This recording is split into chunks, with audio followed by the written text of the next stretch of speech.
Hey, ¿qué tal? ¿Cómo están? Sean bienvenidos a un video más para este canal de SEAT Software, donde el día de hoy el tema es el tipo de motores que se encuentran en la industria.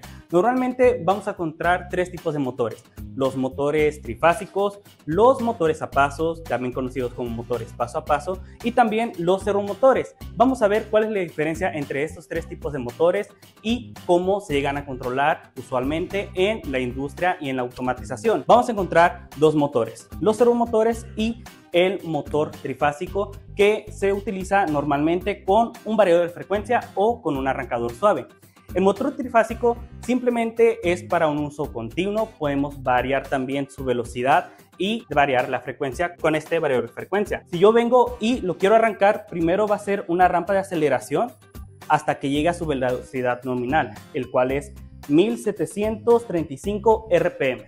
Una vez que llega, bueno, va a hacer todo su proceso, ya sea una banda transportadora, algún mecanismo, y después podemos apagarlo. Va a ser una rampa de deceleración y se va a parar y ahí se va a mantener. Pero aquí yo no puedo tener mucho control. Lo único que puedo hacer es variar su velocidad. Por ejemplo, lo enciendo y va a llegar a su velocidad nominal, 1735, y yo puedo, por ejemplo, bajar la velocidad. Voy a variarlo a 1121. Aún lo puedo bajar más. Ahí está, 111 RPM. Bueno, únicamente podemos tener este control, pero cuando tenemos un variador de frecuencia. Si no, únicamente puedo hacer un arranque y un paro a una velocidad específica. En el siguiente tipo de motor se encuentra de este lado, es un motor a pasos. En este caso nosotros podemos controlar tanto la velocidad como la aceleración y también la posición. ¿Qué quiere decir esto? Yo le puedo decir a mi banda transportadora, en este caso, que llegue a la posición 0, y cuando llegue a esta posición cambie de giro, y al cambiar de giro va a llegar a la posición de 800 milímetros. Una vez que llegue a la posición de 800 milímetros, ¿qué va a suceder? Va a parar y otra vez va a regresar. Aquí nosotros podemos controlar una posición exacta, pero nosotros no tenemos un sensor que nos diga cómo o en qué posición está. Por ejemplo, si yo apago ahorita mi banda transportadora y llego a mover el eje manualmente con mi mano y después vuelvo a encenderlo, no va a detectar mi PLC o el controlador que tenga ese cambio. Entonces va a desfasarse todo el mecanismo y puede causar algún problema. Este se acciona de una manera diferente que un motor convencional. Un motor convencional únicamente se enciende, se conecta a la red de electricidad y empieza a funcionar. En este caso, un motor a pasos no, utiliza una señal llamada PTO, que es una salida de tren de impulsos, con el cual yo voy a hacer que cada cierto pulso mi eje se mueva un ángulo en específico. En este caso, puedo decir que un pulso va a mover mi eje 1 grado. O sea que yo necesito 360 pulsos para así poder mover una vuelta entera en mi eje del motor. Y a diferencia de esto, yo tengo un servomotor en este caso. Ese servomotor es una combinación entre ambos, pero aparte implementa un sensor llamado encoder. Tiene un motor trifásico, está conectado a una red trifásica, y también tiene un sensor de posición. Con ese yo puedo decirle a mi servomotor que se mueva, por ejemplo, 90 grados. En este lado yo encuentro un HMI donde yo puedo controlar la posición de mi motor. Por ejemplo, ahorita le voy a dar avanzar a mi movimiento y va a mover 90 grados. Así que lo voy a presionar y van a apreciar que únicamente se movió 90 grados. No fue un movimiento continuo.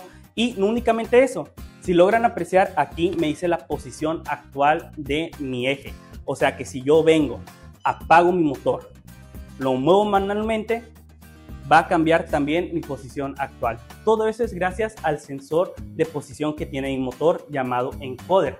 Hay diferentes tipos, está el incremental, está el absoluto, pero el que estamos manejando ahorita mismo nosotros es un absoluto. Yo puedo volver a accionar mi motor y le voy a decir ahora que lo mueva a su posición original. Le voy a dar en avanzar y, como vemos, volvió a su posición inicial. Todo esto puede ser con los diferentes tipos de movimientos que hay, tanto para servomotores como motores a pasos, que es el movimiento continuo, que es lo que hace un motor convencional, como les decía, en este caso nuestro motor trifásico. Vengo y puedo hacer un movimiento continuo, sin parar, sin ningún problema. Pero aquí yo no estoy viendo qué posición tiene mi eje en sí. lo voy a volver a colocar en su posición inicial y como vemos va a regresar el número de vueltas que yo di de forma horaria, pero en este caso va a ser antihorario. Ahora yo le puedo decir, muévete únicamente 90 grados, muévete otra vez 90 grados. Ahora quiero que des una vuelta de 180 grados. Y como vemos, me hace ese movimiento con pues la distancia específica que yo le dije. Esto es gracias a un control de movimiento que tengo con mi PLC, en este caso es un S7200, con el cual yo le envío mediante Profinet una comunicación llamada ProfiDrive para así poder establecer comunicación entre mi PLC y mi servodrive. Este servodrive es el de Siemens, es un servodrive B90, el cual está comunicado mediante un protocolo llamado ProfiDrive. Este protocolo lo que hace es que no necesito una conexión directa desde mi servodrive hacia mi PLC. Únicamente necesito una comunicación mediante una red Wi-Fi y así yo puedo tener mi servodrive en otra aula, en otro espacio de trabajo y mi PLC en otro espacio. Así mi PLC puede estar resguardado tanto de algún daño que pueda tener en la industria y el servodrive va a estar donde se encuentre todo el mecanismo para controlar mi servomotor. Como vimos, cada uno de estos motores se pueden utilizar para diferentes aplicaciones. Un motor convencional, un motor trifásico puede ser utilizado para una banda transportadora, para algún mecanismo que necesite un uso continuo. Un motor a pasos puede estar, por ejemplo, también en una banda transportadora que necesite una distancia en específico. Pero recordemos que este motor no le va a enviar su posición actual al eje. No sabemos o no tenemos esa certeza, esa comunicación. Normalmente se utiliza para CNCs, ya que estos motores pues tienen más torque y trabajan a velocidades menores. Y un servomotor lo que puede hacer es cambiar su posición. Por ejemplo, yo aquí no he apagado el eje y como ven yo no puedo mover mi eje. Detecta que yo lo quiero mover, pero como en mi HMI yo le dije que se mantenga en esa posición inicial, no va a moverse a no ser que yo apague mi eje y ahora sí puedo mover mi eje del servomotor. Pero aún así detecta mi encoder esa posición. Entonces si yo la enciendo y le vuelvo a decir que vuelva a su posición original, como vemos ya cambió, fue un movimiento leve, pero ya cambió a su posición 0. Esa es la diferencia entre los tres tipos de motores. Espero les haya gustado y si quieres conocer más, no dudes en contactarnos, ya que tenemos un programa de capacitación completo con todos estos tipos de movimientos, con todos estos tipos de motores y vamos a saber cuál es la diferencia para accionar cualquiera de uno de estos drivers. Así que espero verte en el curso.